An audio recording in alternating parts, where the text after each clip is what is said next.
Chapter 8, Lecture 1.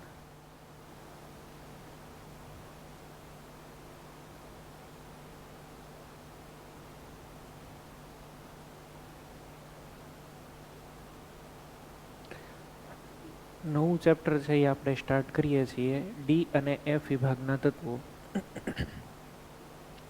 પહેલી condition તો તમને બધાને એ કહેવાની કે આ ચેપ્ટર છે એ આપણે સ્ટાર્ટ કરીએ છીએ તો આમાં તમને આવર્ત કોષ્ટક બહુ સારી રીતે આવડતું હોવું જોઈએ, બધાની ઇલેક્ટ્રોન રચના સારી રીતે આવડતી હોવી જોઈએ, રેડોક્સ પ્રક્રિયા ચેપ્ટર પણ સારી રીતે આવડતું હોવું જોઈએ, કારણ કે આપણે KMnO4 અને K2Cr2O7 એવા બે ઓક્સિડાઇઝિંગ એજન્ટ છે એ જોવાના છે. તો it is suggested that you must have a keen knowledge about regarding the periodic table redox reaction. આની વિશે તમને પૂરેપૂરી માહિતી છે એ હોવી જોઈએ, ખાસ કરીને સમૂહના એના ટ્રેન્ડ, આવર્તન એના ટ્રેન્ડ, બરાબર, કે ડાબેથી જમણી તરફ જઈએ ત્યારે શું થાય, ઉપરથી નીચે તરફ જાય તો એ શું થાય. થોડોક કન્સેપ્ટ ઇલેક્ટ્રોકેમિસ્ટ્રીનો પણ આવડતો હોવો જોઈએ અને થોડોક થર્મોડાયનેમિક્સ, કારણ કે આપણે એની ઉષ્મીય સ્થિરતાની પણ વાત કરવાના છીએ, ઇલેક્ટ્રોડ પોટેન્શિયલ અને રિડ્યુસિંગ કેપેસિટીની વાત કરવાના છીએ, રિડ્યુસિંગ પાવરની વાત કરવાના છીએ. તો આ ચેપ્ટર જે છે એની માટે થઈ અને આવર્ત કોષ્ટક તમને ખાસ આવડતું હોવું જોઈએ. એટલે આવર્ત કોષ્ટક તમે સારી રીતે છે એ પ્રિપેર કરી નાખજો તો તમને છે આની અંદર વધારે આઈડિયા આવશે. બીજું, આ ચેપ્ટર જે છે એની અંદર એક્સેપ્શન્સ બહુ બધા આવે છે, એટલે થોડુંક ઇન્ફોર્મેટિવ પોર્શન એ છે આમાં, તો એ તમારે વારંવાર રિપીટ કરતા રહેવું પડશે, યાદ કરતા રહેવું પડશે. 2-4 એક્સેપ્શન એવા છે કે જે આપણે સમજાવી ન શકીએ, એને તમારે છે એ એક્સેપ્ટ જ કરવા પડશે. અપવાદો, તો અપવાદો છે એ તમારે અમુક સ્વીકારી લેવા પડશે, એનું કોઈ રીઝન કે લગભગ મળતું નથી. જેટલું બને એટલું મારી રીતે છે એ તમને એક્સપ્લેન કરવાની ટ્રાય છે એ કરું છું. અને બીજું આપણે જે ચેપ્ટર છે એ જોઈએ છીએ એમાં નીટ જેડબલી પણ કવર થઈ જાય એ રીતે ચેપ્ટર આપણે કરવાના છીએ. આમાં વધારાની જે બધી વાર્તાઓ આપેલી છે એને હું પ્રિફર નથી કરતો. આપણે to the point, up to date જે રીતે આવતું હોય ચેપ્ટર એ રીતે જ જોવાના છે. વધારાની બધી વસ્તુઓ છે એ આપણે નથી જોવાના. ચેપ્ટરને પણ અમુક પોર્શનમાં ડિવાઈડ કરી દીધેલું છે, દર વખતે જેમ આપણે કરીએ છીએ એમ. ઇલેક્ટ્રોકેમિસ્ટ્રીમાં જેમ કર્યું હતું, કેમિકલ કાઇનેટિક્સની અંદર પણ આપણે આ રીતે ડિવાઇડેશન જોયેલું હતું, સંકીર્ણ સંયોજનોમાં પણ આપણે આ રીતે છે એ કરેલું હતું, સરફેસ કેમેસ્ટ્રીમાં પણ આપણે પોર્શન ડિવાઈડ કરીને જોયા હતા. એમાં ચેપ્ટરની અંદર પણ અમુક પોર્શન છે એ ડિવાઈડ કરી, અમુક ભાગમાં વિભાજિત કરીને પછી આપણે ચેપ્ટર છે એ જોઈશું. પહેલાં તો આ ચેપ્ટર છે એના આપણે હેતુઓ ને એ છે એની આપણે જો જોઈએ એની વાત કરીએ તો જો ડી અને એફ વિભાગના તત્વો, the D and F block elements, એમાં હેતુઓ, આ એકમનો અભ્યાસ કર્યા પછી તમે આવર્ત કોષ્ટકમાં ડી અને એફ વિભાગના તત્વોના સ્થાન શીખી શકશો. એટલે કે આવર્ત કોષ્ટકમાં ડી અને એફ વિભાગ છે એ કઈ જગ્યાએ એકચ્યુઅલી આવેલો છે. સંક્રાંતિ અને આંતર સંક્રાંતિ તત્વોની ઇલેક્ટ્રોનીય રચનાને જાણી શકશો. વિવિધ ઓક્સિડેશન અવસ્થાઓની સાપેક્ષ સ્થાયિતાને વિદ્યુત ધ્રુવ પોટેન્શિયલના મૂલ્યો સ્વરૂપે બિરદાવશો. K2Cr2O7 અને KMnO4 જેવા કેટલાક અગત્યના સંયોજનોની બનાવટ, એના ગુણધર્મો અને ઉપયોગોને વર્ણવી શકશો. ડી અને એફ વિભાગના તત્વોના સામાન્ય લક્ષણો તથા તેમાં સામાન્ય સમક્ષિતિજ સમૂહ વલણોને સમજી શકશો. એફ વિભાગના તત્વોના ગુણધર્મો વર્ણવી શકશો તથા લેન્થેનોઇડ્સ અને એક્ટિનોઇડ્સનો તેમની ઇલેક્ટ્રોનની રચના, ઓક્સિડેશન અવસ્થાઓ, રાસાયણિક વર્તણૂક સંદર્ભે તુલનાત્મક અભ્યાસ કરી શકશો. સંક્રાંતિ તત્વો પૈકીના આયર્ન, કોપર, સિલ્વર, ગોલ્ડ, આ બધા તત્વોએ માનવ સંસ્કૃતિના વિકાસમાં અગત્યનો ભાગ ભજવ્યો છે. થોરિયમ છે, પ્રોટેક્નિયમ છે, યુરેનિયમ જેવા આંતર સંક્રાંતિ તત્વો આધુનિક સમયમાં ન્યુક્લિયર ઉર્જાના શ્રેષ્ઠ સ્ત્રોત તરીકે પુરવાર થઈ રહ્યા છે. એટલે બેઝિક થોડીક તમને છે આ માહિતી છે એ આપી. ઓબ્જેક્ટિવ્સ આપણે જોયા કે આમાં શું શું તમારે સ્ટડી કરવાનો છે, એટલે કયા કયા ટોપિકને હવે લેવા એની વાત અત્યારે હવે છે એ હું કરી નાખું. ચેપ્ટરને પણ છે એ આપણે આ રીતે ડિવાઈડ છે એ કરીએ છીએ. 2 ભાગ આખા આપેલા છે, બરાબર. ચેપ્ટરના એક આખો ડી વિભાગ છે અને પછી એફ વિભાગ છે. તો ડી અને એફ વિભાગમાં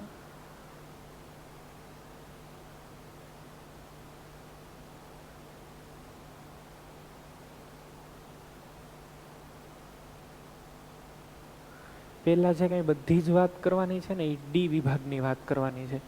most of the things will be included in this chapter for d blocks. અને પાછળથી છે એ એફ બ્લોક આવશે. એફ બ્લોક એમાં બહુ ઓછો કન્ટેન્ટ છે, એ પણ ઇમ્પોર્ટન્ટ છે. તો પહેલાં તો પ્રસ્તાવના,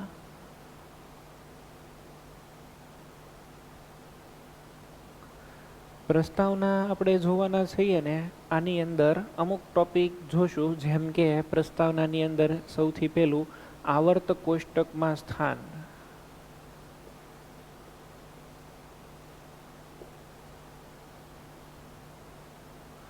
આવર્ત કોષ્ટકમાં સ્થાન. બીજો છે એ પોઈન્ટ જોઈએ તો આની ડેફિનેશન, વ્યાખ્યા આવશે. થર્ડ પોઈન્ટ છે એ જોઈએ તો જનરલ ઇલેક્ટ્રોનિક કન્ફિગ્યુરેશન, ઇલેક્ટ્રોન રચના.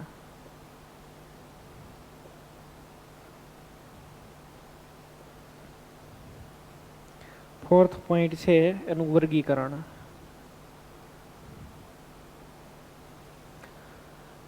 આટલા પોઈન્ટ મેં પ્રસ્તાવનાની અંદર સંકળેલા છે.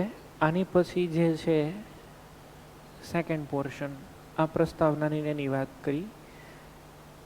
પછી આવશે સામાન્ય લક્ષણો. આના કેટલાક સામાન્ય લક્ષણો.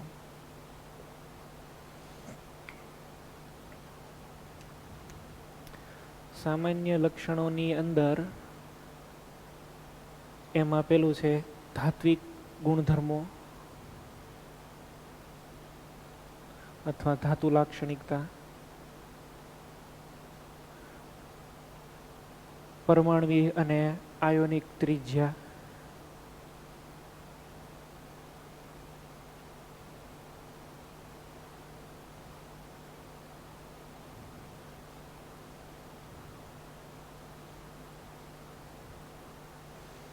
ઘનતા આની અંદર આવશે.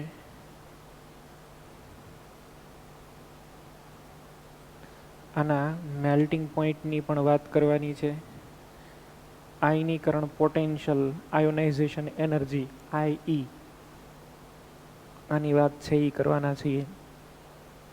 વિદ્યુત ધ્રુવ પોટેન્શિયલ,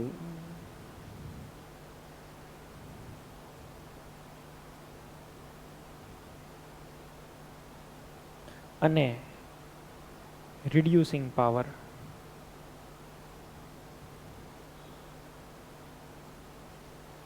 ઉષ્માગતિકીય સ્થિરતા.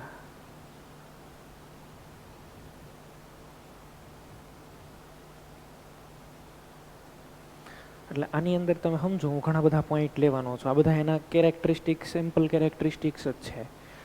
હજી તો આપણે આગળ લખતા જઈશું. એના રંગીન આયનો અહીંયા આગળ છે હું કન્ટિન્યુ કરું છું.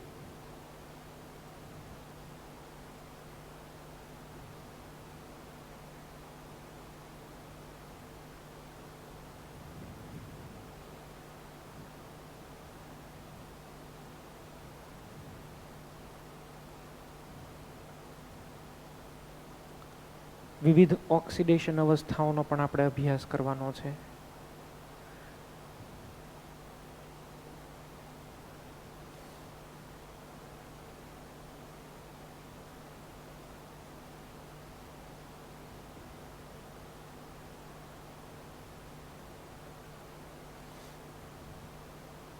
પછી એના ચુંબકીય ગુણધર્મો, મેગ્નેટિક પ્રોપર્ટીઝ.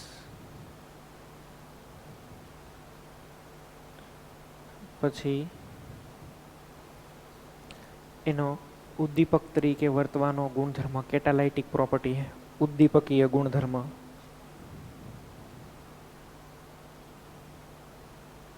ઉદ્દીપન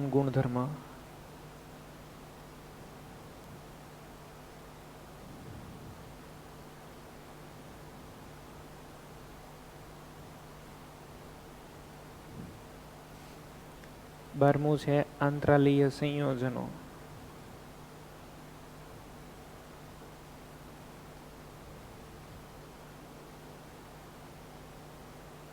પછી એક વધારામાં આપણે થોડીક મિશ્ર ધાતુઓની પણ વાત કરવાની છે. મોટા ભાગના બધા પોઈન્ટ્સ આની અંદર ઇન્ક્લુડ થઈ ગયા. આટલા સામાન્ય લક્ષણોનો એટલે આ માની લો કે ધાત્વિક લાક્ષણિકતા હોય તો એ એક ટોપિક છે. પરમાણ્વીય અને આયનિક ત્રિજ્યા હોય તો એ એક ટોપિક છે. ઘનતા નાનો એવો ટોપિક. એટલે આ બધા એના સામાન્ય લક્ષણો આટલાની વિશે ડિસ્કશન આપણે કરવાની છે. આની પછી બે ઓક્સિડાઇઝિંગ એજન્ટ જોવાના છે, K2Cr2O7 અને KMnO4. પોટેશિયમ ડાઇક્રોમેટ અને આની બનાવટ અને આના ઉપયોગો ને બધી જ વાત, આની રાસાયણિક પ્રક્રિયાઓ ને બધું જ. અને પોટેશિયમ પરમેંગેનેટ KMnO4, પોટેશિયમ ડાઇક્રોમેટ અને પોટેશિયમ પરમેંગેનેટ. લાસ્ટની અંદર આપણે છે એ F વિભાગ જોશું અને F વિભાગની અંદર લેન્થેનોઇડ અને એક્ટિનોઇડ.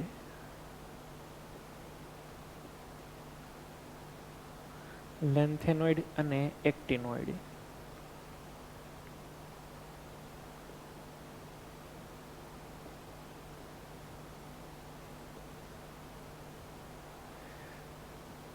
લેન્થેનોઇડ ને એક્ટિનોઇડનો છે એ સ્ટડી આપણે આની અંદર કરવાનો છે. F વિભાગની અંદર લેન્થેનોઇડ છે એ n=6 ની અંદર આવેલું છે અને આ એક્ટિનોઇડ છે n=7 ની અંદર 14 તત્વો આવેલા હોય એવી બે શ્રેણીઓ. આંતર સંક્રાંતિ તત્વો આને કહેવાય. આ બધા સંક્રાંતિ. હવે આપણે આખી વાત જોવાની છે. ખરેખર તમે જોવા જાઓ તો આ બધું ડી વિભાગ કરતા છે. હું એમ કહું ને કે સંક્રાંતિ તત્વોનું એનો અભ્યાસ કરવાનો છે એ તો વધારે શબ્દ યોગ્ય છે. એવું શા માટે થઈને એની હવે આપણે વાત કરીએ. આપણે એક પછી એક પોઈન્ટને ડિસ્કસ કરતા જવાના છે. આપણે બેઝિકલી 4 પાર્ટની અંદર આ ચેપ્ટર ડિવાઈડ કરી નાખ્યું મેં. પેલું છે પ્રસ્તાવના. આવર્ત કોષ્ટકમાં એનું સ્થાન, પછી એની વ્યાખ્યાને એવું આવશે, ઇલેક્ટ્રોન રચના આવશે અને એનું ક્લાસિફિકેશન વર્ગીકરણ. તો આવર્ત કોષ્ટકમાં સ્થાન, ત્યાંથી આપણે અભ્યાસ છે એ શરૂ કરીએ આનો. આ ચેપ્ટરને છે એ તમારે રિપીટ કરવું જરૂરી છે. એટલે સમયાંતરે છે એ અમુક ટાઈમ ડ્યુરેશન ઉપર તમારે આને રિપીટ કરવું જોઈએ. જેને પિરિયોડિક ટ્રેન્ડ્સ બધા બહુ સારા આવડે છે, વલણો બધા આવર્તની વલણો ને સમૂહના જે વલણો આવે, એને આ ચેપ્ટરની અંદર વધારે આઈડિયા આવશે. પ્રસ્તાવના. પ્રસ્તાવનાની અંદર પણ છે એ આપણે પહેલો જ પોઈન્ટ છે એ આપણે જોઈએ તો આવર્ત કોષ્ટકમાં સ્થાન.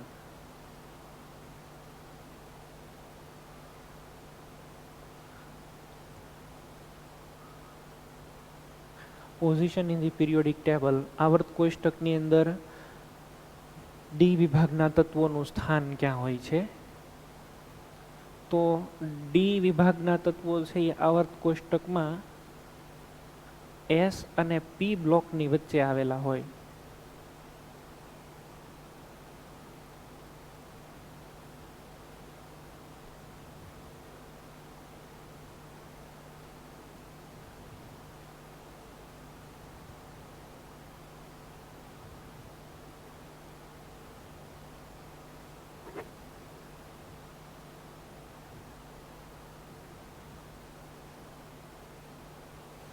આ રીતે તમારું પિરિયોડિક ટેબલ હોય.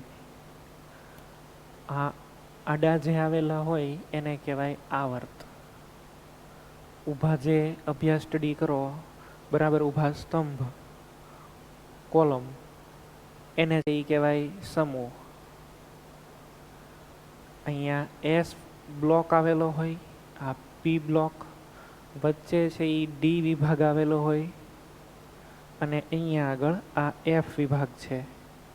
This is called F block, F વિભાગ. તો આવર્ત કોષ્ટકમાં એનું સ્થાન ક્યાં છે? એસ બ્લોક અને પી બ્લોકની વચ્ચે સ્થાન આવેલું છે. એસ બ્લોક અને પી બ્લોકની વચ્ચે આવર્ત કોષ્ટકમાં ડી વિભાગ આવેલો છે. તો સ્થાન એસ વિભાગ અને પી વિભાગની વચ્ચે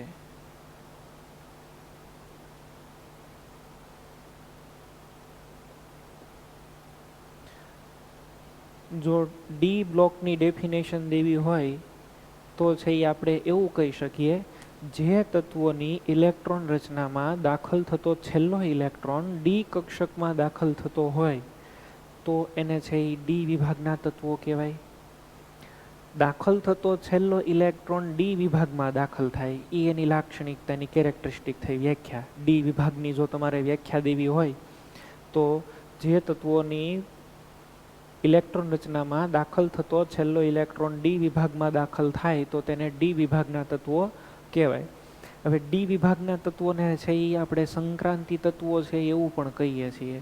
હવે સંક્રાંતિ તત્વો શું કામ કહેવાય છે અને શા માટે કહેવાય છે એની પણ ડિસ્કશન કરવાની છે. તો ડી વિભાગની જો વ્યાખ્યા દેવી હોય, ડી વિભાગના તત્વો, ધેટ મીન્સ કે દાખલ થતો છેલ્લો ઇલેક્ટ્રોન ડી કક્ષકમાં દાખલ થાય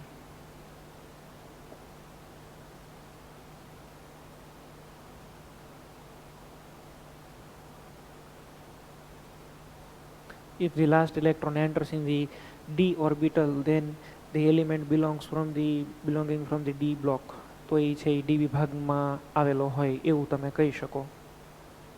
સામાન્ય એની ઇલેક્ટ્રોન રચનાની તમે વાત કરતા હોય આની,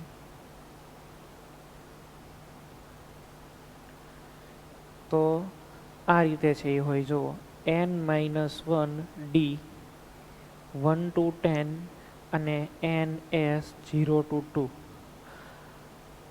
આ જે છે ને બાહ્યતમ કક્ષા કહેવાય આને. n બાહ્યતમ કોષ, બાહ્યતમ કક્ષા.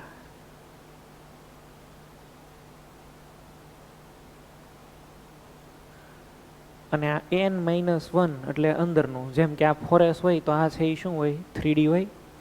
તો છેલ્લેથી પહેલું, બરાબર, લાસ્ટથી પહેલું, એટલે કે આ ન્યુક્લિયસ હોય તો આ પહેલું શક્તિ સ્તર હોય, આ બીજું શક્તિ સ્તર હોય, ત્રીજું શક્તિ સ્તર હોય, ચોથું. તો આની અંદર છે એ 4s હોય તો અહીંયા આગળ શું હોય? આમ હોય 4-1d એટલે કે શું હોય? 3D. તો આ જે કોષ હોય ને આને કહેવાય ઉપાંતિમ કક્ષા, પેનલ્ટીમેટ શેલ. પેનલ્ટીમેટ શેલ એવું એને બોલાય. ઉપાંતિમ કક્ષા, ઉપાંતિમ કોષ એવું પણ કહેવાય. અંગ્રેજીમાં કેવું હોય તો પેનલ્ટીમેટ.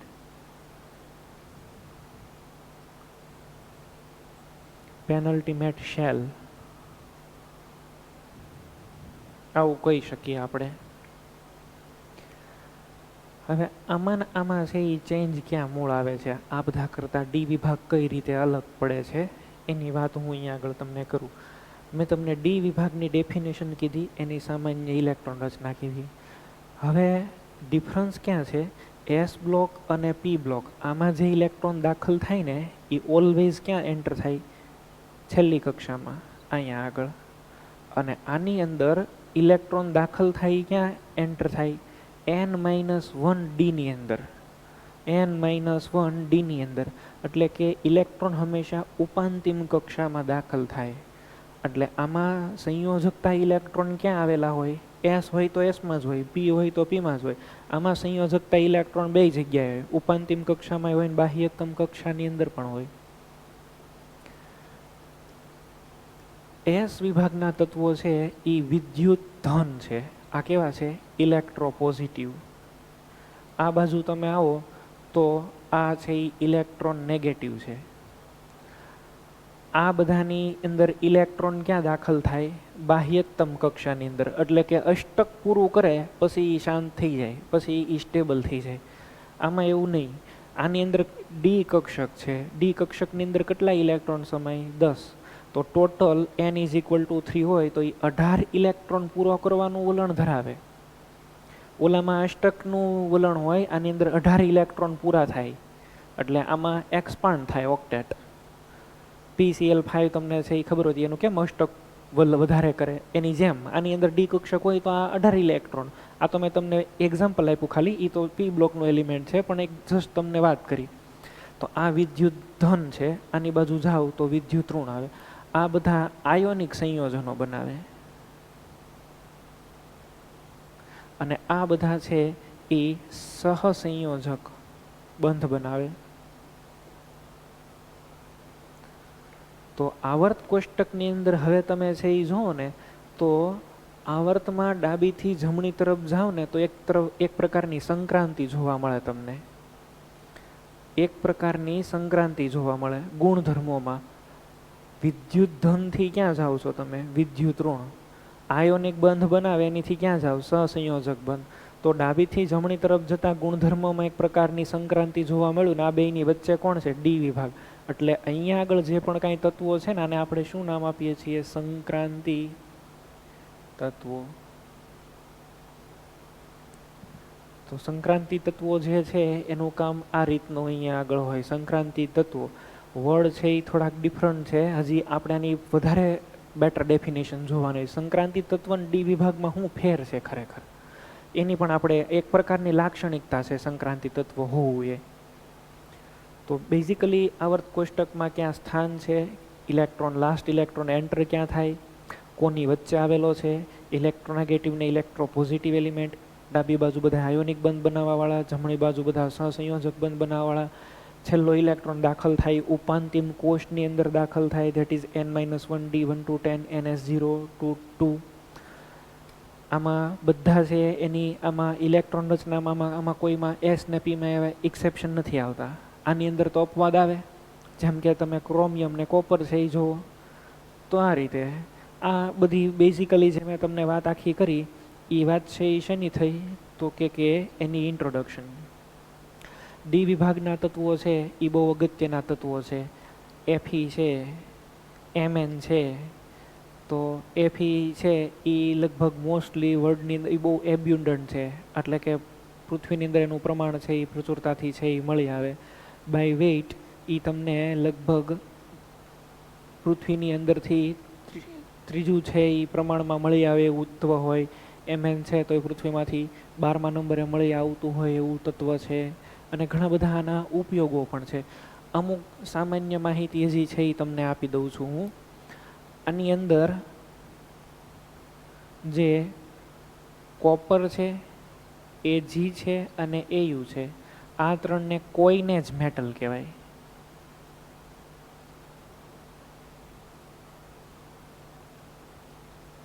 કોઈને જ મેટલ મીન્સ વોટ? ચલણી સિક્કામાં એમાં જે ધાતુઓ વપરાય ને એને કહેવાય કોઈને જ મેટલ. ચલણી સિક્કાઓમાં જે ધાતુ બનાવવા માટે આ ત્રણનો ઉપયોગ થતો હતો એટલા માટે થઈને.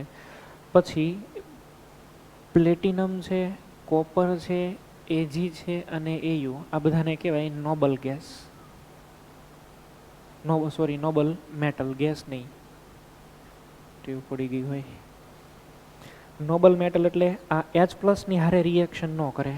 They do not react with H3O+ સાથે પ્રક્રિયા કરતા નથી. H+ સાથે પ્રક્રિયા ન થાય. આ ઇલેક્ટ્રોકેમિસ્ટ્રીની અંદર આપણે આની વાત કરી હતી, બરાબર ને? આ બધા રિએક્શન ન કરે ત્યાં, તો એને નોબલ ગેસ છે એ કહેવાય. આ બધી બેઝિકલી વાત છે એ મેં તમને આની પ્રસ્તાવનાની અંદર જ છે એ વાત બધી તમને કરું છું. આપણે આની અંદર ક્યાંથી ક્યાં સુધી જોવાના છીએ? તો કે આમાં સમૂહ 3 માંડી અને 12નો અભ્યાસ થશે. એટલે અહીંયા આગળ ડી બ્લોક ક્યાંથી ક્યાં સુધી પથરાયેલો છે? તો કે સમૂહ 3 થી 12. આવર્તની વાત સાથે સાથે કરીએ તો આવર્ત n ઇઝ ઇક્વલ ટુ 4 થી છે એ આપણે સ્ટાર્ટ કરીશું તો n ઇઝ ઇક્વલ ટુ 7 સુધી છે એ આવશે. n is equal to 4 to n is equal to 7.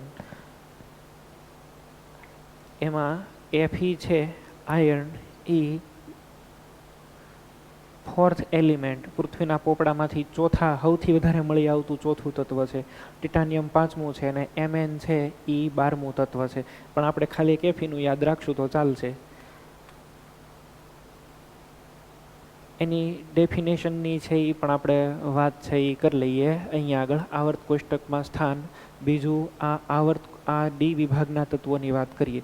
Total કેટલા તત્વો છે આની અંદર? કુલ 40 તત્વો છે ડી વિભાગમાં. કુલ 40 તત્વો. આ વાત કરતા હોય તો કોની વાત કરું છું? ડી વિભાગની. અને 112માંથી જો હું સંક્રાંતિ તત્વો એમ બોલતો હોઉં ને તો સંક્રાંતિ તત્વો છે એ ટોટલ 36 છે.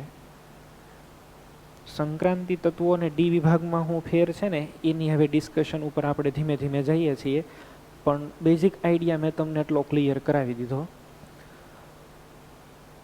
કઈ જગ્યાએ પિરિયોડિક ટેબલમાં એની પોઝિશન શું છે, ક્યાંથી ક્યાં સમૂહ ભણવાના છે, ક્યાંથી ક્યાં આવર્ત આપણે જોવાના છે, કોઈને જ મેટલ કહેવાય છે, નોબલ મેટલ છે એ શું છે. ડી વિભાગના તત્વો એટલે દાખલ થતો ઇલેક્ટ્રોન, લાસ્ટ સામાન્ય ઇલેક્ટ્રોન રચના લખી દીધી. આની લાક્ષણિકતા ઉપાંતિમ કક્ષકમાં છેલ્લા ઇલેક્ટ્રોન એન્ટર થાય છે એટલે વેલેન્સ ઇલેક્ટ્રોન, સંયોજકતા ઇલેક્ટ્રોન ડીમાં હોય અને એસની અંદર પણ હોય. ઇલેક્ટ્રોન રચનામાં પણ છે એ ઘણા બધા ફેરફારોને એવું છે એ જોવા મળે છે. હવે આપણે જોઈએ, વાત કરીએ આની અમુક ઇલેક્ટ્રોન રચનાની, સામાન્ય ઇલેક્ટ્રોન રચનાની અને સંક્રાંતિ ધાતુ તત્વની છે એની વાત આપણે કરી લઈએ. હવે આપણે બે વચ્ચેનો નાનો એવો તફાવત સમજી લઈએ. પહેલા ડી વિભાગના તત્વો એટલે શું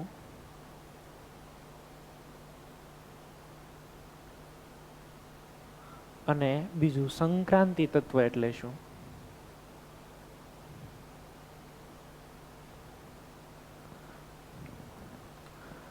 ડી વિભાગના તત્વો એટલે છે મેં તમને આમાં કીધું કે દાખલ થતો છેલ્લો ઇલેક્ટ્રોન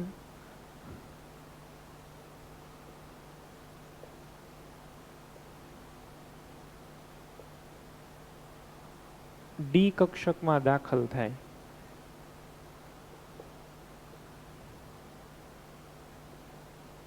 તો એને ડી વિભાગના તત્વો કહેવાય. સંક્રાંતિ તત્વો એટલે એવું નહીં. સંક્રાંતિ તત્વો એટલે એવા તત્વ કે જેના પરમાણુ અથવા તો કોઈ પણ એક આયનની સ્થાયી ઓક્સિડેશન અવસ્થામાં ડી કક્ષક અપૂર્ણ ભરાયેલી હોય એવાને છે એ સંક્રાંતિ તત્વો કહેવાય. સંક્રાંતિ તત્વો એટલે એની પહેલી કન્ડિશન છે ને એવી છે કે આની અંદર ડીડી સંક્રાંતિ ખરેખર થતી હોય. ડીડી સંક્રાંતિ. ડીડી સંક્રાંતિ એટલે તમે સમજો ને, T2Gની અંદર ઇલેક્ટ્રોન રહેલો હોય એને બહારથી તમે આ ફોટોન એની ઉપર આપાત કરો એટલે એ શક્તિ મેળવીને ઊંચી શક્તિ ધરાવતી કક્ષકમાં દાખલ થાય ને ડીડી સંક્રાંતિ કહેવાય. કલર એને કારણે દેખાતા હતા. TiH2O6 ટાઈમ +3 એમાં મેં તમને આ વસ્તુ ભણાવેલી હતી. એટલે અહીંયા આગળ ડીડી સંક્રાંતિના બેઝ ઉપર ડેફિનેશન આપેલી છે. જો તો કે સંક્રાંતિ તત્વ એટલે એલિમેન્ટ્સ તો કે whose atom in ground state, તત્વ કે જેની ધરા અવસ્થામાં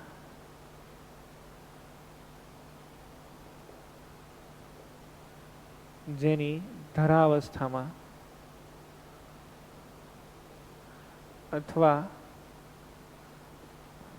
આયન જેની સામાન્ય આયન અથવા આયન કે જેની કોઈ એક સામાન્ય ઓક્સિડેશન અવસ્થામાં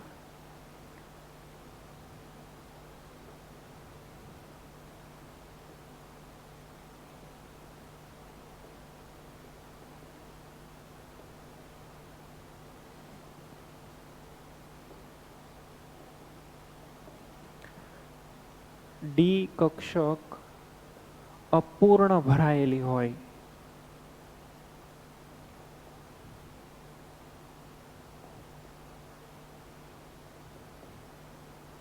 તેને સંક્રાંતિ તત્વ કહે છે. તેને સંક્રાંતિ તત્વો કહે છે. એટલે કે D1 to 9 આટલા ઇલેક્ટ્રોન હોવા જોઈએ તો જ અપૂર્ણ કહેવાય ને. D1 હોય, જો D0 હોય તો ખાલી કહેવાય, D10 હોય તો એ પૂર્ણ કહેવાય. અપૂર્ણ એટલે D1 to 9 ઇલેક્ટ્રોન રચના હોવી જોઈએ.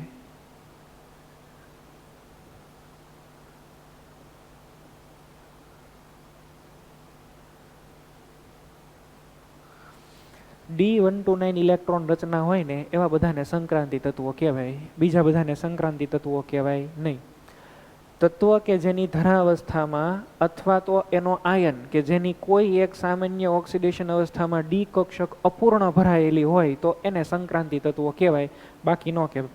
ડી વિભાગ એટલે હું દાખલ થતો એ છેલ્લો ઇલેક્ટ્રોન કે દાખલ થાય ડી કક્ષકમાં, અને સંક્રાંતિ તત્વો એટલે ડીડી સંક્રાંતિ થતી હોય. ડીડી સંક્રાંતિ ક્યારે થાય? આ ડી કક્ષક 1 to 9 હોય તો જેના તત્વની ધરા અવસ્થામાં અથવા તો આયન બનાવો તો એના કોઈ એક સામાન્ય ઓક્સિડેશન અવસ્થામાં ડી કક્ષક અપૂર્ણ ભરાયેલી હોય તો એને સંક્રાંતિ તત્વો કહેવાય. એટલે કે D1 to 9 ઇલેક્ટ્રોન રચના છે એ હોવી જોઈએ. બધા જ ડી વિભાગના તત્વો છે એ સંક્રાંતિ તત્વો હોય એવું જરૂરી નથી. દાખલા તરીકે હું ઝીંકનું ઉદાહરણ લઉં, ઝેડેન. તો ઝીંકની ઇલેક્ટ્રોન રચના છે એ શું છે? Argon core 3D10 4s2. હવે આ ડી વિભાગનું તત્વ છે એ કહેવાય, ડી વિભાગનું તત્વ છે એ કહેવાય. પણ હું એમ કહું કે સંક્રાંતિ તત્વ, તો સંક્રાંતિ તત્વ ન કહેવાય. કારણ અહીંયા ડી કક્ષક કેવી છે? D10, 10 ઇલેક્ટ્રોન ભરાઈ ગયેલા છે. 10 ઇલેક્ટ્રોન ભરાઈ ગયેલા હોય તો આને છે એ સંક્રાંતિ તત્વ કહેવાય નહીં. તત્વની વાત કરી, આયન. તો ઝેડેનની અંદરથી કયું આયન બને? એક જ બને, Zn+2. બબે તંતન કંઈ નથી બનતા આમાંથી. તો Zn+2 ની ઇલેક્ટ્રોન રચના લખો.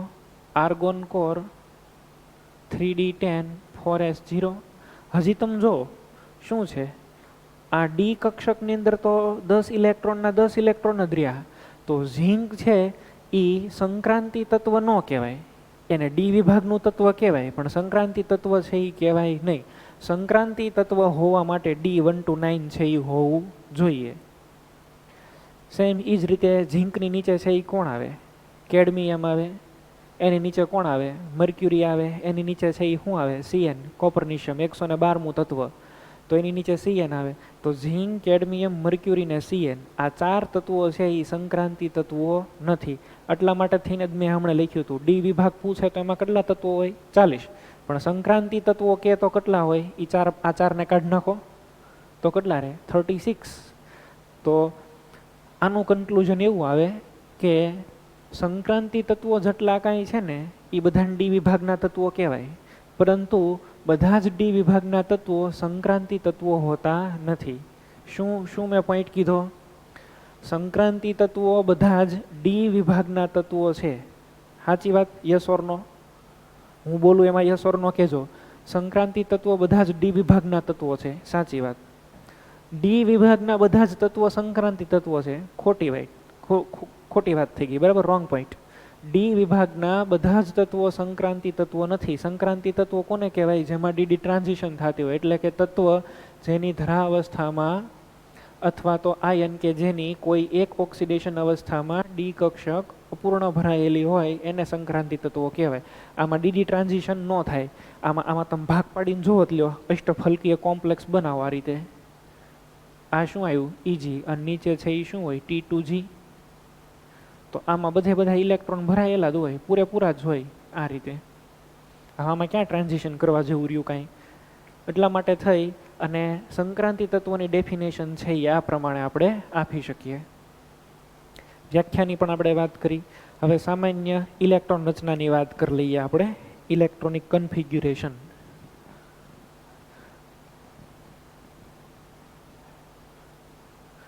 કયા તત્વો આવેલા છે અને એની ઇલેક્ટ્રોન રચના છે એ શું થાય એ જોઈ લઈએ આપણે. આ બધા જ તમને તત્વો છે એ આવડતા હોવા જોઈએ તો મેળ આવશે. નહીતર છે એ મેળ આવે નહીં. સામાન્ય ઇલેક્ટ્રોન રચના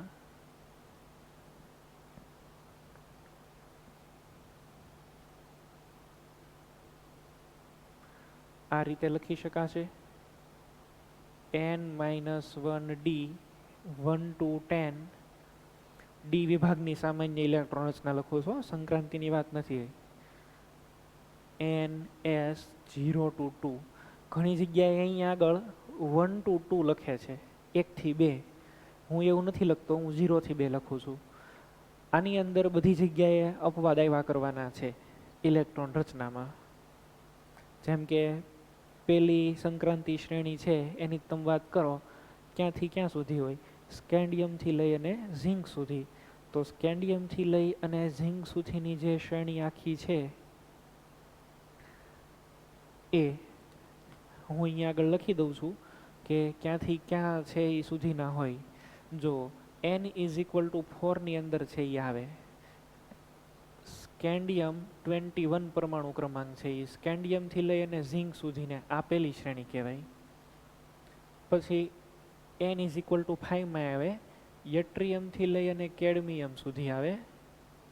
પછી લેન્થેનમથી લઈ અને Hg મર્ક્યુરી સુધી આવશે. પછી Ac એક્ટિનિયમથી લઈ અને Cn કોપરનિશિયમ સુધી આવે. આ n બરાબર 4 માં છે, આ n = 5 માં છે, આ n = 6 ને આ n = 7 માં છે. 21 થી 30 છે, આ 39 થી લઈને 48 છે, લેન્થેનમ 57 થી 80. આની અંદર વચ્ચે શું આવી ગયેલું હોય, F બ્લોક આખો આવી ગયો હોય. એક્ટિનિયમ 80, 90, 112, આ 112 બરાબર છે, 112 સુધી. તો આમાં બધામાં ઇલેક્ટ્રોન રચના છે એ અપવાદવાળી આવ્યા કરવાની છે. એટલા માટે થઈ અને અહીંયા હું લખું છું. એમાં ખાલી હું તમને એક સિમ્પલ એક્ઝામ્પલ છે એ આપું. જો હું અહીંયા આગળ નિકલના સમૂહનું એક્ઝામ્પલ લઉં તો નિકલ, એની નીચે છે એ પીડી પેલેડિયમ છે ને એની નીચે છે એ પીટી પ્લેટિનમ છે. નિકલની ઇલેક્ટ્રોન રચના શું છે, જો આર્ગોન કોર 3d8 4s2, પણ આ પેલેડિયમની બધા કરતાં અલગ. અહીંયા છે એ ક્રિપ્ટોન કોર, આ 46 હોય આનો પરમાણુ ક્રમાંક, 4d10 અને 5s0.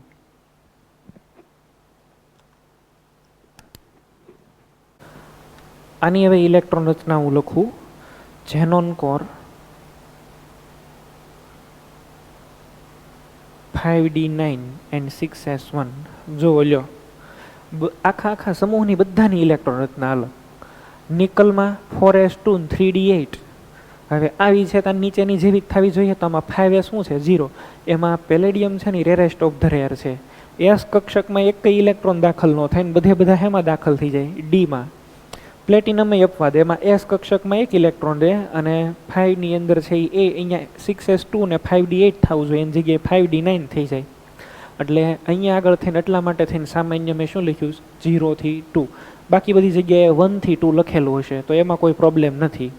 ઇલેક્ટ્રોન રચના અને આમાં તમને બધા જ એલિમેન્ટ છે ને એ ખબર પડતા હોવા જોઈએ. જો બધા તત્વો તમને આવડતા હોવા જોશે, બધા તત્વોની તમને ઇલેક્ટ્રોન રચના છે એ ખબર પડતી હોવી જોશે. એની માટે થઈને ધીમે ધીમે તમે પ્રેક્ટિસને એવું કરશો એટલે તમને છે એ આવડવા મળશે. બરાબર. આપણે અહીંયા આગળ શ્રેણીઓ છે એ જોઈએ. આ સ્કેન્ડિયમ વર્ગીકરણની પણ છે એ હારે વાત કરી લઉં. વર્ગીકરણની અંદર આ n = 4 ની અંદર છે. આને 3D શ્રેણી કહેવાય. 3D શ્રેણી અથવા તો એને કહેવાય પ્રથમ સંક્રાંતિ શ્રેણી. યટ્રિયમ, કેડમિયમ, આને 4D શ્રેણી કહેવાય, આને 5D શ્રેણી કહેવાય, આને 6D શ્રેણી કહેવાય. પ્રથમ સંક્રાંતિ શ્રેણી, બીજી સંક્રાંતિ શ્રેણી, ત્રીજી સંક્રાંતિ શ્રેણી અને આ ચોથી સંક્રાંતિ શ્રેણી. એટલે પ્રથમ, દ્વિતીય, તૃતીય અથવા 3D, 4D, 5D એ રીતે વર્ગીકરણ કરવામાં આવે છે આની અંદર. ઝિંક, કેડમિયમ, મર્ક્યુરી અને Cn આ બધાને છે એ સંક્રાંતિ તત્વ નથી ગણવામાં આવતા, typical transition elements. typically non-typical transition elements. Non-typical transition elements.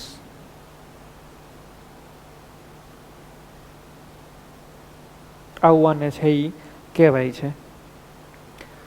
Electron રચના અલગ અલગ આવી જોવા મળવાની પાછળનું એનું રીઝન શું છે? તો કે ઇલેક્ટ્રોન રચના અલગ અલગ મળવા પાછળના અપવાદનું કારણ, તમને અપવાદનું કારણ લખાવું છે. શું કામ ઇલેક્ટ્રોન રચના અલગ અલગ આવી જોવા મળે?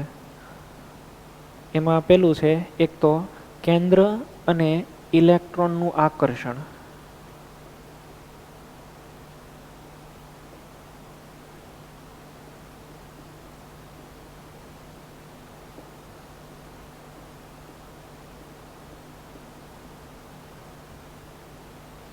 બીજો પોઈન્ટ છે સ્ક્રીનિંગ અસર. ત્રીજો પોઈન્ટ છે આંતર ઇલેક્ટ્રોનીય અપાકર્ષણ.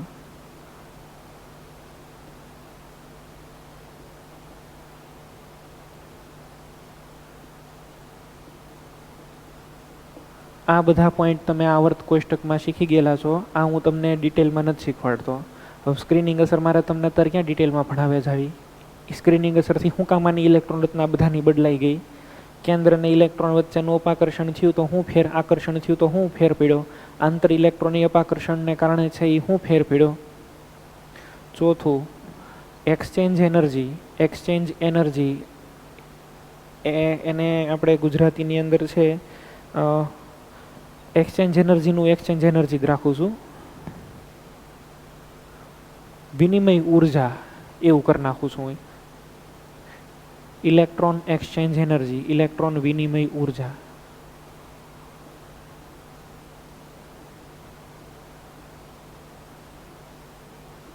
આ 4 ફેક્ટર એવા છે જેને કારણે આની ઇલેક્ટ્રોન રચના અપવાદવાળી જોવા મળે છે. તો 4 પોઈન્ટ્સ પણ છે એ પણ મેં તમને કહી દીધા. હવે હું અહીંયા આગળ 3D શ્રેણી, 4D શ્રેણી એની ઇલેક્ટ્રોન રચનાની તમને દેખાડું. જો તમને બધા નામને એવું કમ્પલસરી આવડતું હોવું જોઈશે. સમૂહ પણ છે એ બનાવતા તમને આવડતા હોવા જોઈશે. પરમાણુ ક્રમાંકને એ પણ આવડતા જ. આમાં બધાની ઇલેક્ટ્રોન રચનાઓ છે ને એ અપવાદવાળી છે. જેમ કે 3D શ્રેણીની તમે છે એ વાત કરતા હોય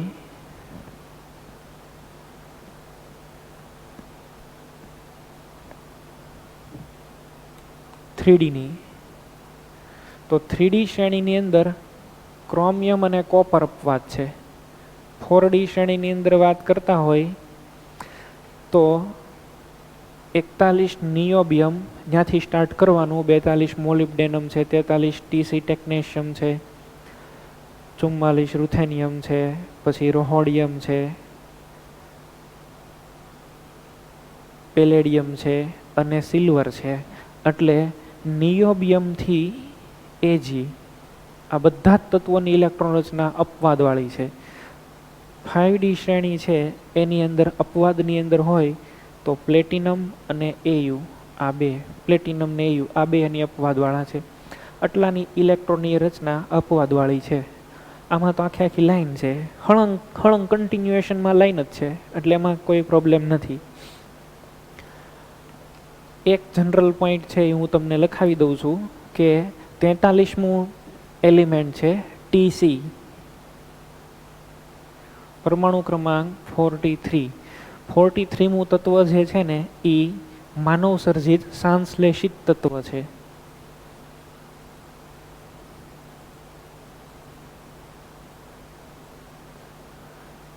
આર્ટિફિશિયલી બનાવેલું છે. આનું નામ રાખેલું છે ટેકનેશિયમ. ટેકનેશિયમ નામ શું કામ રાખ્યું? તો કે ટેકનેશિયમ શબ્દ આપ્યો છે ટેકનિકલ ઉપરથી. ટેકનિકલનો મિનિંગ થાય આર્ટિફિશિયલી સંશ્લેષણ કરવું. એટલે ટીસી જે છે એ એક સંશ્લેષિત તત્વ છે, બાકીના બધા જ છે એ કુદરતમાંથી મળી આવે છે. તો એક આ પણ પોઈન્ટ મેં તમને કહી દીધો એટલે તમને ખ્યાલ રહે કે આ સંશ્લેષિત તત્વ છે. હવે હું આની ઇલેક્ટ્રોન રચનાની અહીંયા આગળ આપણે સ્લાઇડની અંદર જોઈ લઈએ.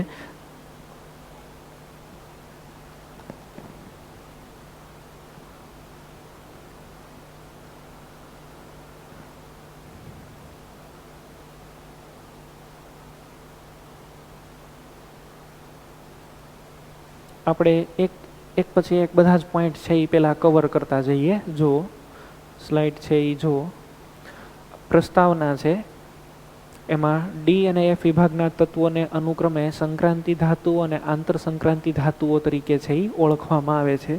आवर्त कोष्टकमां डी विभाग समूह 3 થી 12 सुधीना तत्वो होय। 4 दीर्घ आवर्तो छे। 4 दीर्घ आवर्त एटले क्यांथी छे? n = 4 छे, n = 5, n = 6 ने n = 7।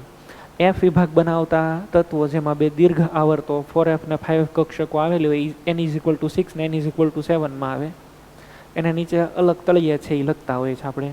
पछी संक्रांति धातु तत्वोनी मुख्यत्वे 4 श्रेणी छे। मैं तमने कीधुं आ 3D श्रेणी स्केंडियम थी झिंक, 4D एटले एट्रियम थी केडमियम, 5D श्रेणी एटले आ लेंथेनम, हाफनियम थी Hg अने 6D श्रेणी जेमां एसी एक्टेनियम, रुधरफोर्डियम थी Cn, कोपरनिशियम सुधीनी। बराबर।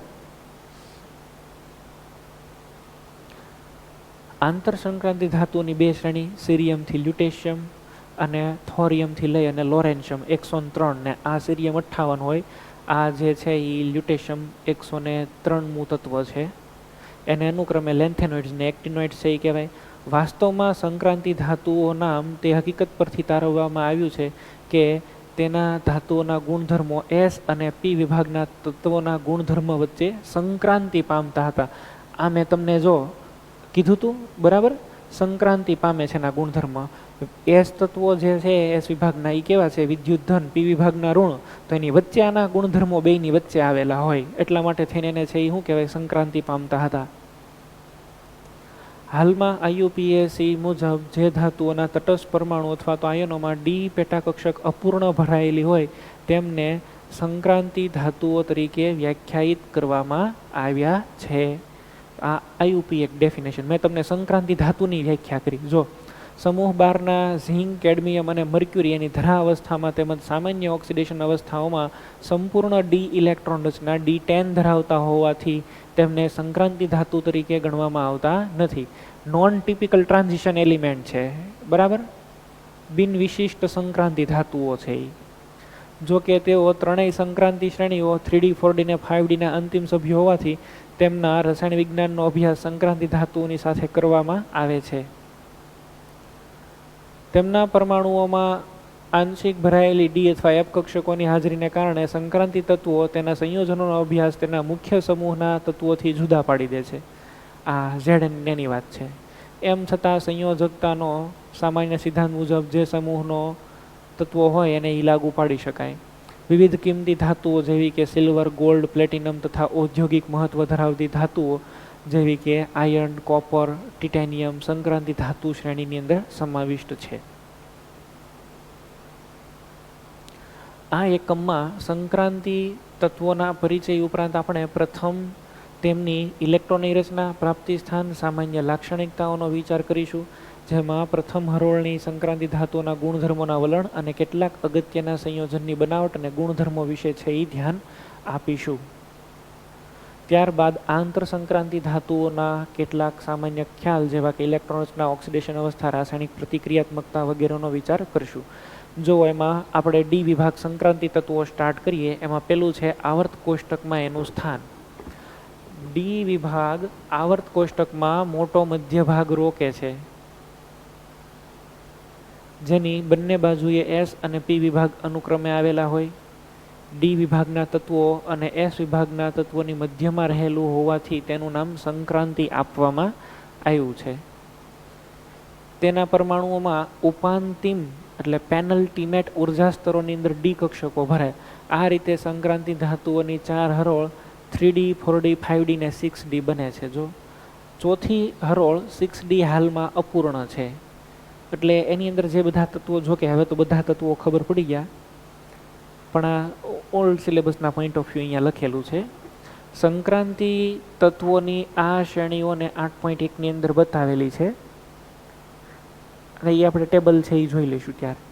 8.2 નો નંબરનો પોર્શન છે એ જો ડી વિભાગના તત્વોની સામાન્ય ઇલેક્ટ્રોન રચના,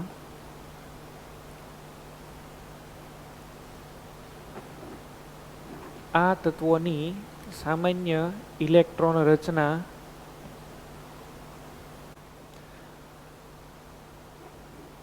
n-1 d 1 to 10 ns 1 to 2 છે, મેં તમને 0 થી 2 લખાયું છે, એ વધારે બરાબર છે. n-1 આંતર ડી કક્ષકો ધરાવે છે જે 1 થી 10 ઇલેક્ટ્રોન ધરાવી શકે છે અને બાહ્યતમ ns કક્ષક અથવા 2 ઇલેક્ટ્રોન ધરાવી શકે છે. જો કે આ સામાન્યીકરણ ઘણા અપવાદો ધરાવે છે કારણ કે n-1 ડી અને ns કક્ષક વચ્ચે ઉર્જાનો તફાવત બહુ ઓછો છે, વિશેષમાં અર્ધપૂર્ણ ભરાયેલી હોય એવી અને પૂર્ણ ભરાયેલી કક્ષકોનું જૂથ સાપેક્ષમાં વધારે સ્થાયી હોય છે. દાખલા તરીકે જો આપેલું ક્રોમિયમના કિસ્સાને ઉદાહરણ તરીકે લઈએ તો એની ઇલેક્ટ્રોન રચના 3d4 ને બદલે 3d5 4s1 છે. આની પાછળનું રીઝન એક્સચેન્જ એનર્જીથી તમે સમજાવી શકો, ઇલેક્ટ્રોન વિનિમય ઉર્જાને કારણે. પછી કોપરની અંદર પણ છે ઇલેક્ટ્રોન રચના 3d10 4s છે, નહીં કે 3d9 4s2. સંક્રાંતિ તત્વોની બાહ્યતમ ઇલેક્ટ્રોન રચનાને 8.1માં છે એ બતાવીશ. હવે આપણે એ બધી શ્રેણી જોઈ લઈએ. જુઓ અહીંયા 8.1 સંક્રાંતિ શ્રેણીની બાહ્યતમ ઇલેક્ટ્રોનીય રચનાઓ ધરા અવસ્થાની અંદર લખેલી છે, એક્સાઇટેડ સ્ટેટમાં નથી. પ્રથમ સંક્રાંતિ શ્રેણી એ ક્યાંથી સ્ટાર્ટ થાય? સ્કેન્ડિયમથી લઈ અને ઝિંક સુધી. પરમાણુ ક્રમાંક આપેલા છે અને એની ઇલેક્ટ્રોન રચના છે. 21મું સ્કેન્ડિયમ, ઇલેક્ટ્રોન રચના શું થશે? 4s2 3d1. ટિટાનિયમ 22મું તત્વ, 4s2 3d2. વેનેડિયમ 23મું તત્વ, 4s2 3d3. ક્રોમિયમ અપવાદ આવ્યો, 4s1 3d5. Mn 25 છે, 4s2 3d5. Fe Z is equal to 25, electron રચના 4s2 3d6. આમાં બધામાં આર્ગોન કોર કોમન હોય. કોબાલ્ટ પરમાણુ ક્રમાંક 27, 4s2 3d7. Nickel 28, 4s2 3d8. Copper 4s1 3d10 અને ઝિંક 30મું તત્વ 4s2 3d10. આ સંક્રાંતિ તત્વ નથી.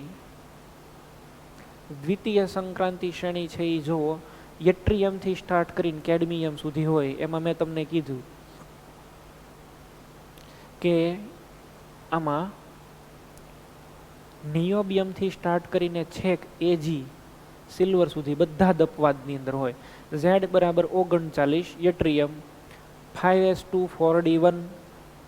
ZR ઝિર્કોનિયમ પરમાણુ ક્રમાંક 40, 5s2 4d2. NB1 નિયોબિયમ, હવે NB જે છે ને અહીંથી અપવાદો શરૂ થયા. 41મું તત્વ, 5s1 4d4. મોલિબ્ડેનમ MO 42મું તત્વ, 5s1 4d5. અહીંયા TE નથી પણ TC છે. કદાચ તમારી ટેક્સ્ટ બુકમાં TE જો છપાયેલું હોય તો ત્યાં TC કરી નાખજો. ટેકનેશિયમ મેં તમને એનું કીધું, નામ છે એ સંશ્લેષિત રીતે આપણે આપ્યું છે. તો પરમાણુ ક્રમાંક 43 છે અને એમાં 5s1 4d6. RU રૂથેનિયમ પરમાણુ ક્રમાંક 44, 5s1 4d7. RH રોહોડિયમ પરમાણુ ક્રમાંક 45. આ Fe ની નીચે આવે. આની જે છે ઇલેક્ટ્રોન રચના 5s1 4d8. PD પેલેડિયમ પરમાણુ ક્રમાંક 46, 5s0 4d10. જો આ રેરેસ્ટ ઓફ ધ રેર, સૌથી વધારે અપવાદમાં હોય ને તો PD પેલેડિયમ. પછી સિલ્વર પરમાણુ ક્રમાંક 47, 5s1 4d10. કેડમિયમ રેગ્યુલર છે, 48મો પરમાણુ ક્રમાંક, 5s2 4d10. હવે તૃતીય સંક્રાંતિ શ્રેણી છે એ જોઈએ. આની અંદર છે એ લેન્થેનમથી છેક આવશે Hg મર્ક્યુરી સુધી. લેન્થેનમનો પરમાણુ ક્રમાંક 57 છે અને અહીંયા આગળ આ હાફનિયમ એટલે કે 75મું છે એ લગભગ તત્વ છે. 71 એલ્યુ લ્યુટેશિયમ સુધી છે એ આવે, બરાબર. 71 લ્યુટેશિયમ અને આ 72 HF હાફનિયમ. તો લેન્થેનમ છે, હાફનિયમ છે, Ta એને બોલાય ટેન્ટાલમ. પછી W tungsten, Re રેનિયમ, OS ઓસ્મિયમ, IR ઇરિડિયમ, PT platinum, Au ઓરમ અને Hg હાઇડ્રોજિયમ મર્ક્યુરી. એમાં Z57 જોઈએ. આની વચ્ચે આખો F વિભાગ આવી ગયો એટલે એની વાત આપણે નથી કરતા. Z57 તો 6s2 અને 5d1 હાફ નિયમ 72મો પરમાણુ ક્રમાંક 6s2 5d2 TA tantalum 6s2 5d3 tungsten 6s2 5d4 આ ટંગસ્ટનની છે એ ક્રોમિયમની નીચે આવે, ક્રોમિયમ મોલિબ્ડેનમ ટંગસ્ટન એ રીતે તમારા સમૂહ પણ થોડા ઘણા યાદ રહેવા જોઈએ. પછી રેનિયમ 6s2 5d5 ઓસ્મિયમ 6s2 5d6 IR ઇરિડિયમ 6s2 5d7 PT platinum. Platinum ને AU બે અપવાદવાળા છે મેં તમને કીધું. 6s1 5d9 અને AU 6s1 અને 5d10 HG 6s2 અને 5d10 આ બધાની અંદર છે એ અપવાદને એવું જોવા મળે છે. ચતુર્થ સંક્રાંતિ શ્રેણી અહીંયા આગળ આપેલી છે, તમે જુઓ એસી એક્ટિનિયમ 89નું એલિમેન્ટ છે, RF રધરફોર્ડિયમ આ સાયન્ટિસ્ટના નામ છે. વચ્ચે કેટલા એલિમેન્ટ વહી ગયા હોય 90 થોરિયમથી માંડી અને 103 લોરેન્શિયમ, એ 103 લોરેન્શિયમ સુધીના એલિમેન્ટ્સ એ F બ્લોકની અંદર આવી ગયા હોય.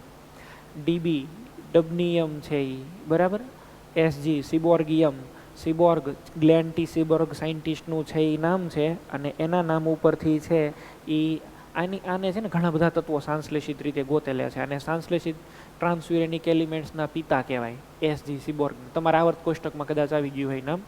બીએચ બોહોરના નામ ઉપરથી બોરિયમ, હેસના નામ ઉપરથી હેસનિયમ, MT મેટનિયમ આપેલું છે, DS ધર્મસ્ટાડટિયમ છે, પછી RG રોન્જેન્ટનિયમ ને CN કોપરનિક્સ ફિઝિક્સનો સાયન્ટિસ્ટ છે કોપરનિક્સ, એના નામ ઉપરથી છે. તો એની ઇલેક્ટ્રોન રચનાને છે એ આપણે જોઈએ. એમાં રોન્જેન્ટનિયમ છે એ એક એક્સેપ્શન છે ચતુર્થ શ્રેણીની અંદર, પણ એનું બહુ કંઈ એવું આવતું નથી. આપણે 3 શ્રેણી બહુ વધારે પડતી આવે છે. ચાલો આની અંદર છે એ જો જોઈએ એસી એક્ટિનિયમ 89 તો 7s2 6d1, રુધરફોર્ડિયમ છે એ 7s2 6d2, ડપનિયમ એમાં 7s2 6d3, સિબોર્ગિયમ 7s2 6d4, બોરિયમ 7s2 6d5, હેસનિયમ આમાં 7s2 6d6, મિટનિયમ આમાં 7s2 અને 6d7, DS ધર્મસ્ટાડટિયમ એવું એનું નામ છે. તો એમાં 7s2 અને 6d8, રોન્જેન્ટનિયમ રોન્જેન્ટ નામના સાયન્ટિસ્ટના નામ ઉપરથી આપ્યું છે. રોન્જેન્ટ કોણ હતા? જેને એક્સરેની શોધ કરી એના નામ ઉપરથી આપ્યું બરાબર. અને આ અપવાદવાળું છે 7s1 અને 6d10, CN કોપરનિશિયમ એમાં 7s2 અને 6d10 આ રીતનું છે એ આમાં આ બધી સંક્રાંતિ શ્રેણીને એ આપણે લખી લીધું અહીંયા આગળ. હવે જો સમ લોજિકલ પોઈન્ટ્સ એક મુદ્દા નંબર 8ને સમજાવવા માટે થઈને મેં અહીંયા પ્રથમ, દ્વિતીય ને તૃતીય આપણે 3 ઇમ્પોર્ટન્ટ છે. 4Dમાં તો કાંઈ જાજુ આવવાનું નથી, એવડી ચોથી સંક્રાંતિ શ્રેણી 4Dની પણ. એમાં પ્રથમ સંક્રાંતિ શ્રેણી જે છે ને એમાં નીચે અહીંયા લખેલા છે આમાં 3D ને 4sમાં ઇલેક્ટ્રોન જાય. ક્રોમિયમ અને કોપર છે એમાં 4s1 છે, બાકીના બધામાં શું છે 4s2. દ્વિતીય સંક્રાંતિ શ્રેણી છે એ જોવો આ બધામાં ક્રિપ્ટોન કોર આવે.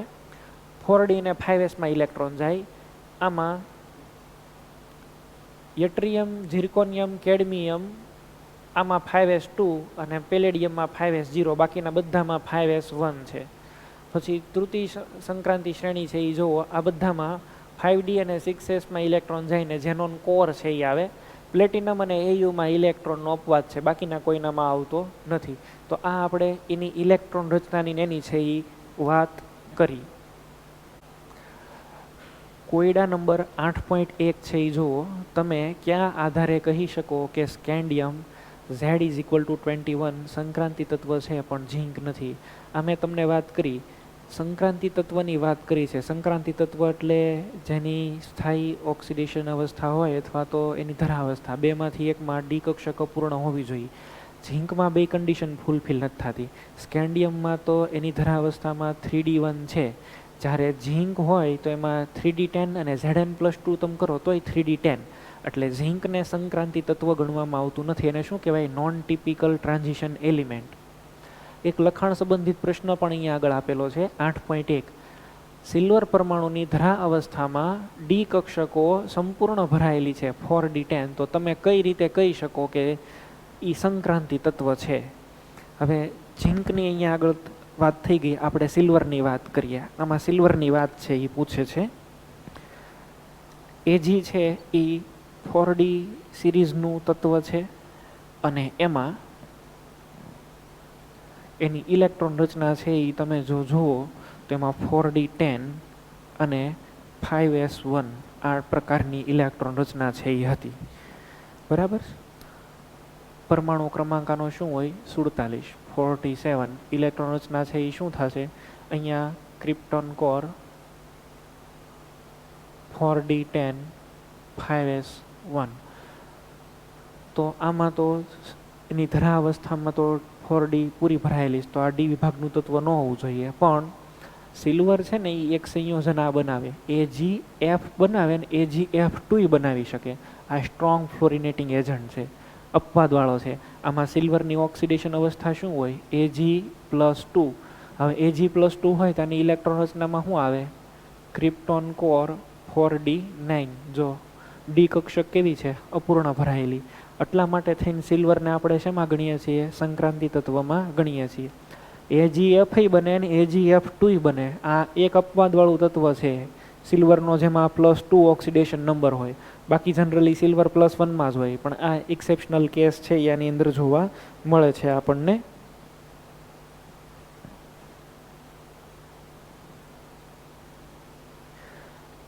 એક GHSEB નો એક ક્વેશ્ચન છે એ જો, નીચેનામાંથી કયા આયનમાં ડીડી સંક્રાંતિ છે એ જોવા મળે?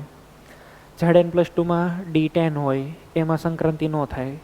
સ્કેન્ડિયમ +3 3D0 ઇલેક્ટ્રોન જ નથી તો સંક્રાંતિ ક્યાં જ કરે? કોપર +1 3D10 બધા ઇલેક્ટ્રોન પૂરેપૂરા ભરાયેલા, એમાં કોઈ પણ પ્રકારની સંક્રાંતિ જોવા ન મળે. તો આન્સરમાં શું આવે? Mn+3. Mn+3 Mnની ઇલેક્ટ્રોન રચના શું હોય? આર્ગોન કોર 4s2 ને 3D5. હવે એની અંદરથી 3D4 થઈ જાય એટલે કે Mn+3 થાય, તો એમાં તો 4 ઇલેક્ટ્રોન હોય તો એ તો ટ્રાન્ઝિશન કરી કે. તો આમાં સંક્રાંતિ જોવા મળે, એની અંદર આન્સરની અંદર આવશે C. આયનીકરણ, દ્વિતીય આયનીકરણ એન્થાલ્પી કોની વધારે હોય? આ પોઈન્ટ હજી આપણે ડિસ્કસ નથી કર્યો, આવતા લેક્ચરમાં છે એ આપણે પોઈન્ટ ડિસ્કસ કરીએ છીએ. એક ચોથા નંબરનો ક્વેશ્ચન પણ અહીંયા આપેલો. જો નીચેના પૈકી કયું તત્વ અનિયમિત ઇલેક્ટ્રોન રચના ધરાવે? વેનેડિયમ, નિકલ, ઝિંક ને કોપર. આપણને ખબર છે કે કોપર હોય, શું થાય? 3D10 4s1. તો એની અંદર એ છે આવે.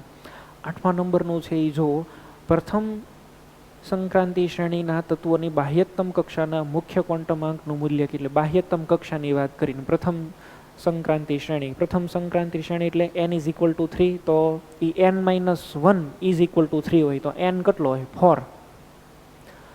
10મો ક્વેશ્ચન જો, નીચેના પૈકી કયા તત્વોની સ્થાયી ઓક્સિડેશન અવસ્થા +2 છે? સ્થાયી ઓક્સિડેશન અવસ્થા +2 હોય એવું ઝીંક છે.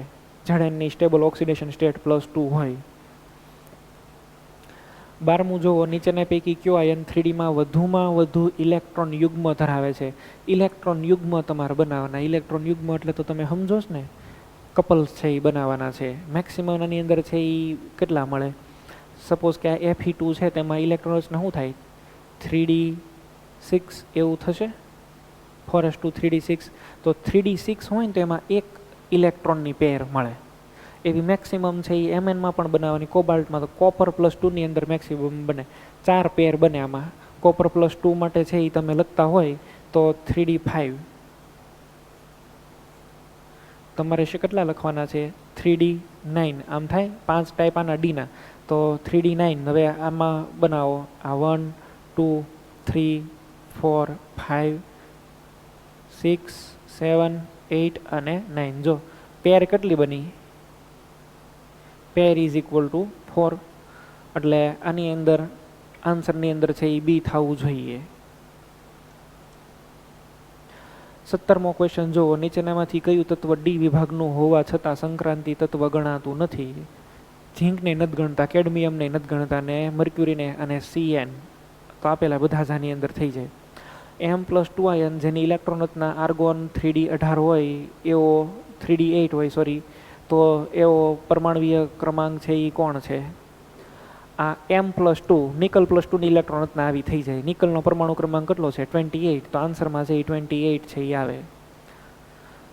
તો આપણે આજના લેક્ચરની અંદર જનરલ ઇન્ટ્રોડક્શન, સામાન્ય બધી એની પ્રસ્તાવનાની વાત આખી પૂરી કરી. કાલ જોશું એટલે સામાન્ય લક્ષણોથી ચેપ્ટર છે એ આપણે આખું કેરી ઓન કન્ટિન્યુ છે એ કરશું. મેક્સિમમ રિવિઝનવાળો છે એ પોર્શન હોય. તમારે બધા જ તત્વોની ઇલેક્ટ્રોન રચના આવડવી જોશે, બધા તત્વોના નામ આવડતા હોવા જોશે, અને નાના નાના પોઈન્ટ્સ છે એ આની અંદર ધ્યાનમાં રાખવાના છે. તો એની માટે થઈને તમને પિરિયોડિક ટ્રેન્ડ્સને એની પણ છે એ મેં તમને વાત કરી. એટલે બધા જ પોર્શન વ્યવસ્થિત રીતે તો જ શીખી શકાય ને આમાં લોજિક ક્લિયર કરવા જરૂરી છે. તો આટલો છે એ આપણે પોર્શન રાખીએ. આની પછીના લેક્ચરમાં આપણે સામાન્ય ગુણધર્મોથી છે એ વાત કરીશું. Okay, thank you.